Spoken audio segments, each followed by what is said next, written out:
moving forward, get ready for positive change. So, ito guys, maghanda na kayo. Dapat receptive kayo palagi sa mga magagandang pagbabago. Mag-move forward na kayo, mag-move on na. Kumbaga, kalimutan nyo na yung mga negative na experiences nyo, mga negative na circumstances nyo. Kasi, kapag hindi nyo tinigilan, excuse me, kapag hindi nyo tinigilan yung kaiisip sa kanigahan nyo mga kapiksi, dadaling nyo ba yan sa future?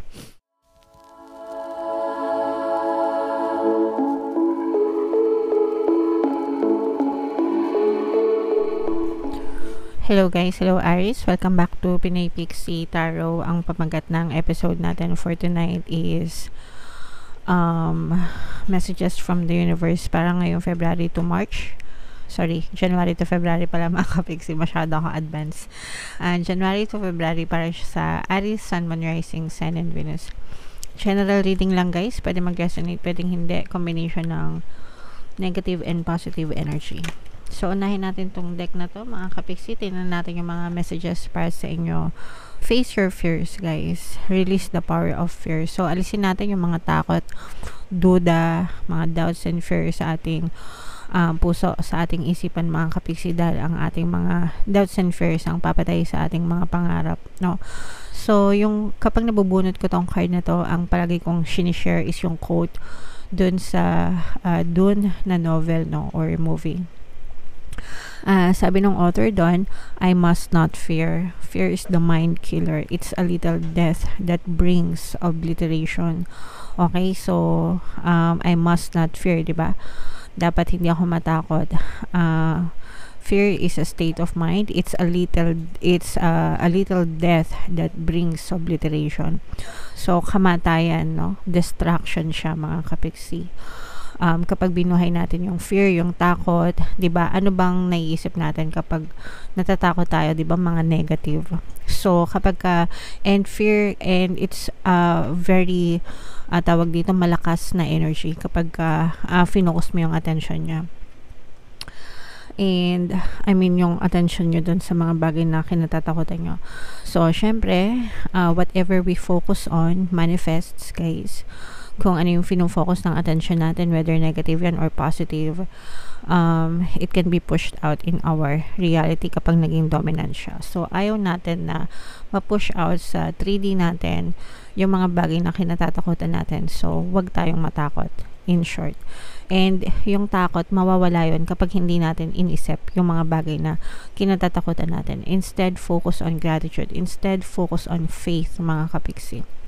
Kasi kapag may tiwala ka, sumasampalataya ka, mawawala yung mga takot mo. Okay? So, face your fears, mga kapiksi. Next message, express yourself mga kapiksi, and be sensitive, okay? Kumbaga maging sensitive kayo sa nararamdaman nyo, because again, yung nararamdaman natin guys, nai-impluwensyahan yan ng iniisip natin. Palaging sumusunod yung emosyon natin sa pag-iisip natin. And kapag hindi maganda yung nararamdaman mo, ibig sabihin may negative pattern of thoughts ka. And again guys, kung ano yung pinumbusan mo ng atensyon, yun yung nagmamanifest sa 3D mo. That's why you always pay attention to your thoughts and emotions, mga kapiksi. Kung ayaw natin na puro kamalasan, puro pangit yung nangyayari sa buhay natin, stop thinking negative thoughts, na wag tayo mag-overthink. Instead, mag-focus lang tayo sa positive. Always yan guys, para yun at yun lang din yung ma-push out sa ating physical reality. Okay? Alright. And another message for you Aries, choices, make the best choice. So palagi tayong may choice sa buhay natin. There's always a negative and a positive side to everything, mga kapiksi. Wag nating titigan masyado yung kanigahan sa buhay natin. There are always two sides of the story. Wag nating titigan yung negative na nangyayari, no? Always tayong tumingin dun sa positive, because kahit gaano kanega ng sitwasyon nyo, palagi pa rin may positive yan. So let's say for example, maliit sahod mo, maliit sahod mo, okay? Anong negative nun? Maliit yung sahod mo. Anong positive nun? May sahod ka, okay? Kahit maliit, may sahod ka pa rin. Ibig sabihin, may trabaho ka pa rin. May pambayad ka pa rin ng bills. Pwedeng kulang, pero at least meron. So, yun yung sinasabi ko, guys. There's always a negative and a positive side to everything. So, imbis na ireklamo natin yung negative side, magpasalamat tayo dun sa positive side. Be grateful. Make the choice. Okay? Alright.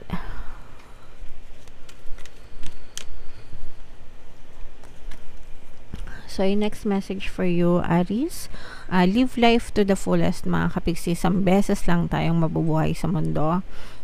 Swertihan mo na kung napangalawahan ka, diba? Ibig sabihin, na-extend yung buhay mo or something. So, wag nating sayangin yung buhay natin ng karereklamo, kaninega, kasi simangot, guys. Instead, maging grateful tayo, diba? Sa lifetime na ito. And we're just passers-by, no? Dumadaan lang tayo dito sa mundo na to, mga kapiksi. Kumbaga nakikiraan lang tayo. And samantalahin natin kung ano yung meron tayo ngayon. Excuse me. We just have to be grateful for it, and let's enjoy life. Okay. Make the most of your life kahit gaano kaaba at gaano kasaya ang buhay natin. Just be happy, mga kapiksi. Moving forward, get ready for positive change. So, ito guys, maghanda na kayo. Dapat receptive kayo palagi sa mga magagandang pagbabago. Mag-move forward na kayo, mag-move on na. Kumbaga, kalimutan nyo na yung mga negative na experiences nyo, mga negative na circumstances nyo. Kasi, kapag hindi nyo tinigilan, excuse me, kapag hindi nyo tinigilan yung kaiisip sa kanigahan nyo, mga kapiksi, dadalhin nyo ba yan sa future? Kaya kung ayaw nyong madala sa future nyo yung mga kanigahan nyo, diba? Stop thinking about it, and instead look at the brighter side of things, and kumbaga baguhin mo, no? You have to move on. Nasa iyo yung pagbabago, mga kapiksi. Bago mo ma-realize or bago mo makita yung pagbabago sa 3D mo, sa physical reality mo, ikaw muna yung dapat magbago. Kailangan magbago yung pattern of thoughts mo. Kailangan magbago yung paniniwala mo. When it changes, your 3D will change as well, mga kapiksi, because it always follows you. Okay? Yun yung palagi yung tatandaan, guys. Sumusunod lang sa inyo ang buhay. Whatever you dictate, no, it will always follow, mga kapiksi. And we have Archangel Gabriel. There are 2 meanings to this card, mga kapiksi. Una, yung pagiging creative nyo, no? So, for some of you guys, sorry, for some of you, maaring lumalabas yung pagiging creative nyo, yung creative side nyo. So, kung meron kayong mga talento, mga kapiksi, sa sining, sa arts, ganyan, i-enhance nyo, guys, kasi maaari din siyang makatulong sa inyo, maaari siyang maging daan, no, para sa inyong pag-unlad. And sometimes you can also express yourself through your arts, and nakakapagbigay din kayo ng inspirasyon sa ibang tao. Okay? And another meaning of this is magiging maganda din yung communication nyo with other people. So, i-express nyo yung mga gusto nyo sabihin, and also be ready to listen to others, mga kapiksi. Okay? So, maging handa din tayo sa boses ng ibang tao, hindi yung puro tayo lang, guys. Okay? Alright. So, comment down below. Aries, if feeling nyo naka-resonate kayo dyan, tingnan natin yung additional na mensahe para sa inyo, guys. Shuffle natin to. Habang sinashuffle ko to, panoorin nyo muna yung video natin regarding sa ating paano mag-manifest ng abundance video course. Kapiksi, sawa ka na ba sa mga struggles at hirap sa buhay mo?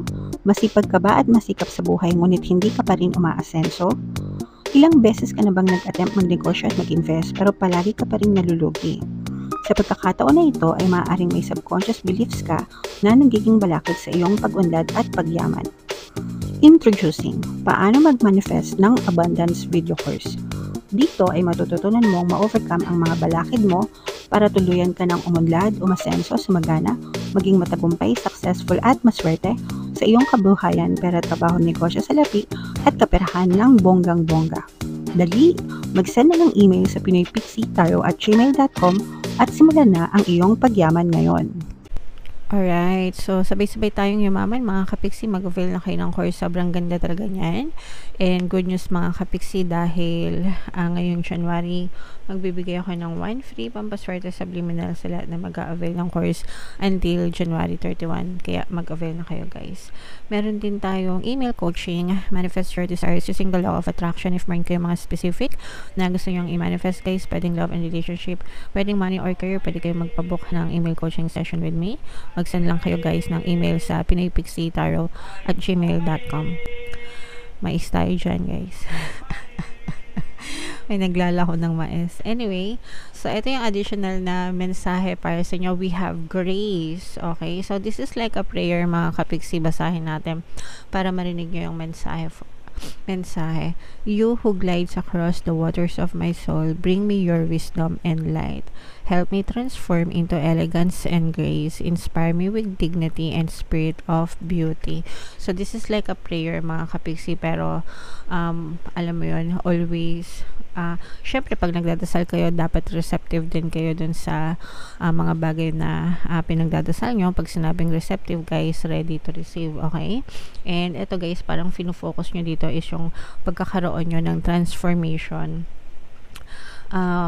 asking for wisdom and light from the universe mga kapiksi. So syempre guys, kung gusto natin na puro positive lang yung ating makita, diba? Kasi nga sabi ko sa inyo, you always have a choice mga kapiksi. Palagi kayo may choice sa buhay nyo. So it's either you focus on the light or lightness, or focus on the darkness mga kapiksi. So syempre gusto natin lightness yung ating mafocus. So kailangan din nating kumbaga parang hingi din tayo ng gabay na sana sa lahat ng aspeto ng buhay natin, puro lightness lang yung ating nakikita at matitigan mga kapiksi. So ipagdasal nyo rin yan.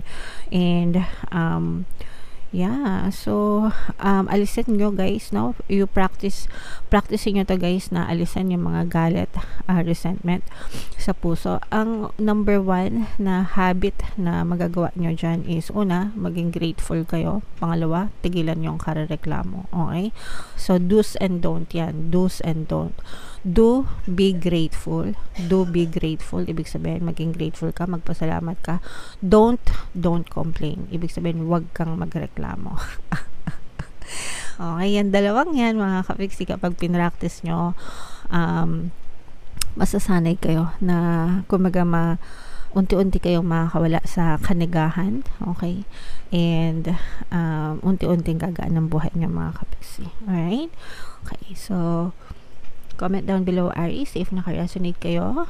Ito yung ating mga pampaswerte subliminals guys. Pakinggan nyo na para maging maswerte kayo sa buhay nyo. And ito naman yung ating success stories ng paano mag-manifest ng abundance video course. Click here to subscribe guys, and click here to join our membership program. Thank you for liking, sharing, and subscribing. See you again next time. I love you all guys. Have a nice day. Bye-bye.